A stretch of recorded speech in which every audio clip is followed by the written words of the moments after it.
Και εκείνη την ημέρα, τις 2 Σεπτεμβρίου, ήρθε ένα αυτοκίνητο, κάθε Σάββατο έριχνε χλώριο στο νερό, εδώ στην Καμάρα, στο υδραγωγείο.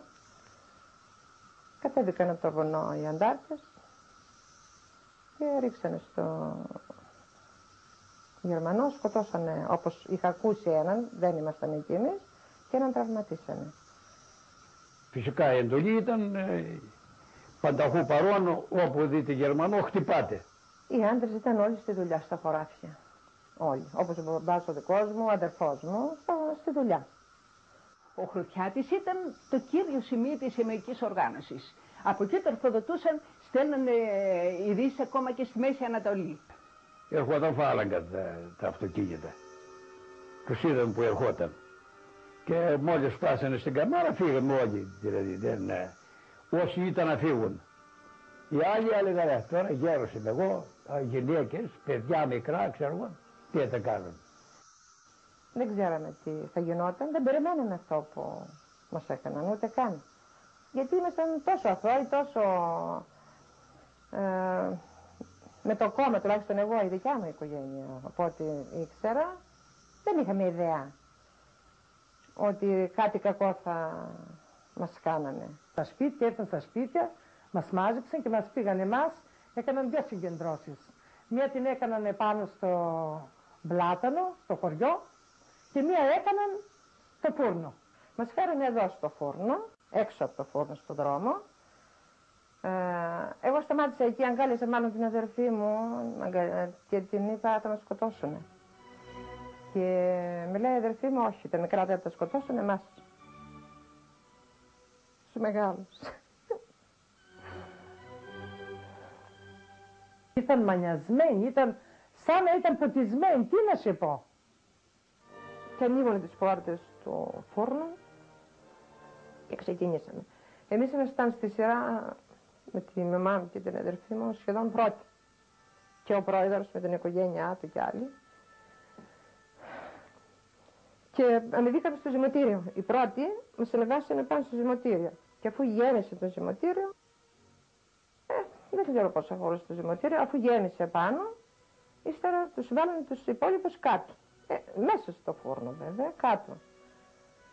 Μας λένε καθίστε όλοι, καθίσαμε κάτω. Ήρθε ένας πραγματοσφαλίτης, έστησε το πολυβόλο μπροστά στην πόρτα και άρχισε να πυροβολεί. Εγώ ήμουν φυσικά πρώτη, μάλλον άκουγα ένα κοριτσάκι δίπλα μου που έκλαιγε και αυτό και κρυφά έλεγε τη μαμά του γιατί δεν φύγαμε, αν ήθελες εσύ να σκοτωθείς να σκοτώνωσαν, εγώ ήθελα να πάμε να κρυφτούμε στα μπέλια, άκουσα και εκεί που το σταμάτησε, και σκοτώθηκε η κοπέλα δίπλα μου. Όταν μπήκαμε μέσα στο φούρνο, αφού σε ένα διάστημα που δεν είχαμε σκοτωθεί κανένας εμείς και ήμασταν εκεί, μόνο αυτό έκανε, γύρσει στον Άγιο Γιώργο, έχουμε ένα παρακλήσιο έξω και έκανε το σταυρό της και λέει εγώ θα πάω, γιατί αυτοί πρέπει να ήταν εδώ χτυπημένοι. Έτρεχαν τα αίματα, αλλά εγώ πού να καταλάβω τώρα πάω στον πανικό και σε αυτό. Το κορίτσι να ζήσει, να μην χαλάσει το σπίτι μου. Πρώτα σκοτώθηκε η μητέρα μου. Γιατί έκανε έτσι, ανατρίχιασε και άκουσα, χαμηλά την είπε η αδερφή μου. Μαμά σε σκότωσαν. Δεν απήντησε η μαμά μου. Και σε δευτερόλεπτα αυτά γινότανε βέβαια.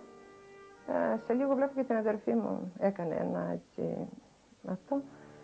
Άκουλα την μίλησε και εκείνη. Άπλωσε το χέρι της να με αγκαλιάσει, αλλά δεν πρόλαβε εκείνη. Έπεσε.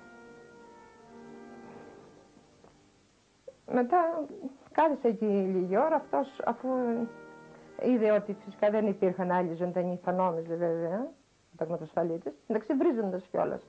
Και μας πυροβολούσε, μας έβριζε και από πάνω. Καθόμασταν εκεί, σε λίγο βλέπω έρχονταν, μας έριξαν χόρτα, δεμάτια από τους τάβλους, πήραν χόρτα και μας έριξαν επάνω στις πλάτες μας, όπως ήμασταν όλοι. Μας ρίξανε χόρτα και βάλανε μια σκόνια, δεν ξέρω τι ήταν, και βάλανε φωτιά.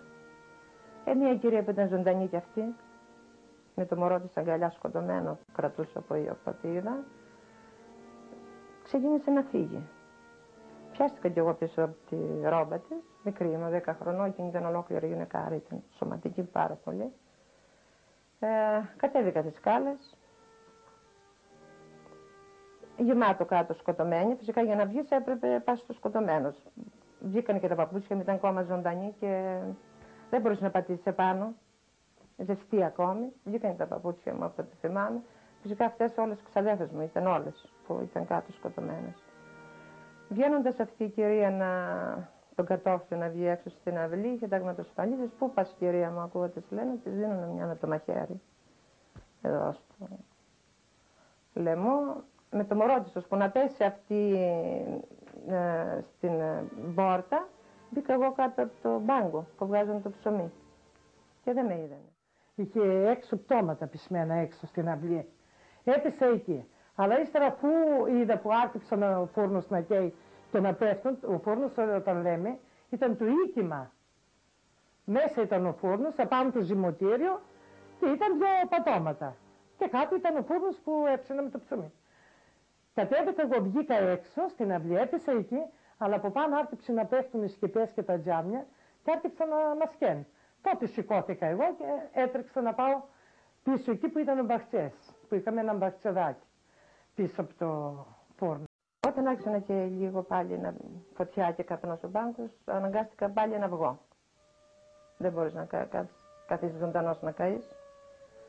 Βγήκα έξω στην πόρτα, είδα ησυχία εκείνη την ώρα, δεν υπήρχε κανείς. Και έκανα προς τα κάτω.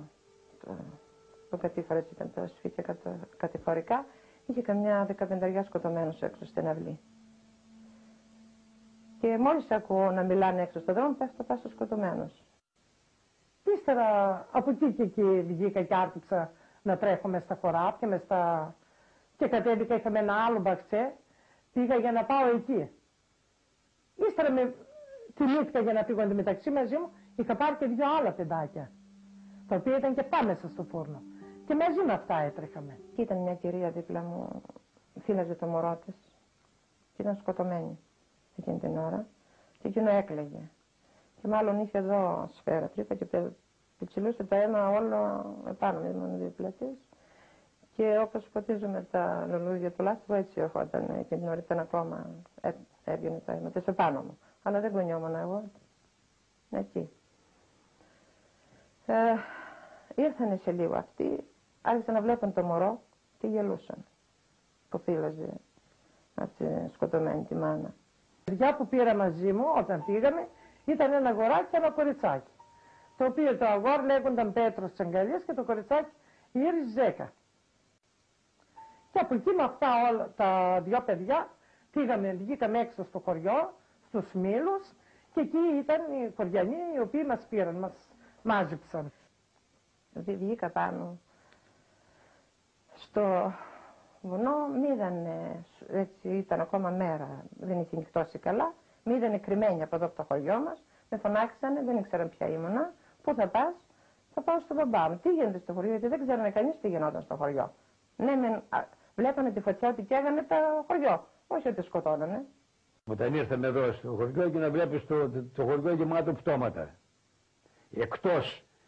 Εκτός τα μαζεμένα που ήταν και μέσα στο χωριό, έξω από το χωριό, πάνω εδώ, ξέρω εγώ, γεμάτο πτώματα. Πού θα πας, θα πάω στο μπαμπά μου. Τι γίνεται στο χωριό, τους σκοτώσανε όλους. Εγώ. Η μαμά σου, η αδερφή σου, τους σκοτώσανε, τους είπα. Και τώρα που θα πας στο μπαμπά μου. Ο μπαμπάς μου ήταν 2 ώρες μακριά με τα πόδια. Για να πας στο χωράφι εκεί που έμεινε ο μπαμπάς μου.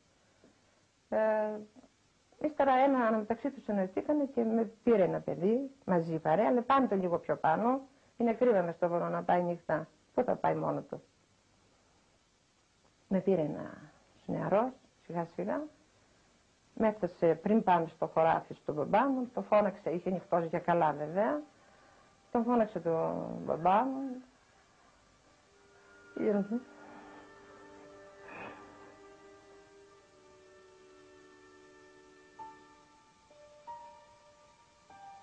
Τι έφταιγε τώρα ένα παιδάκι 1 χρονό, 2 χρονό, νεογέννητο, 3 χρονό, 5 χρονό, τι έφταιγε αυτό.